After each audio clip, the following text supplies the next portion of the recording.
आमच्या भाऊजींच्या लग्नामध्ये मी जी नऊवारी साडी नेसली होती त्याच्यावरचा हा प्लेन ब्लाऊज मी स्टिच करून घेतला होता. हे साडीतलंच ब्लाऊज पीस होतं, सेपरेट काही मी ब्लाऊज पीस घेतलं नव्हतं आणि एकदम प्लेन, याच्यावर काही डिझाईन नव्हती. बॅक मी बोटने करून घेतलं होतं. आता याच्यावरती मी घरच्या घरी वर्क करणार होते.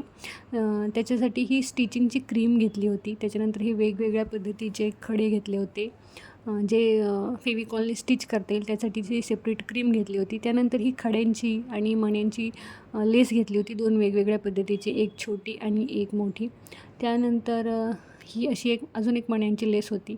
हे जराशी मोतीचे तुकडे, गोल आकाराचे खडे, सर्कलमधले हे एक असे होते. ही नथीचा असे शेप त्या पद्धतीने मी विकत घेतला होता आणि हे वॉटर ड्रॉप साईजचे खडे मी विकत घेतले होते. अशा पद्धतीने हे सगळं साहित्य मी एकत्र केलं होतं.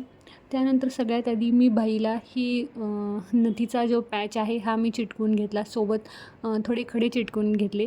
त्यानंतर कडेला ही अशी खड्यांची आणि मण्यांची लेस लावून घेतली, स्टिचिंग करूनच, आणि दोन्ही बाईला सेम करून घेतली. त्यानंतर मी ही बॅकला नथ बनवून घेतली. आधी कॅनव्हास पेपरवर हे सगळे खडे स्टिच करून घेतले.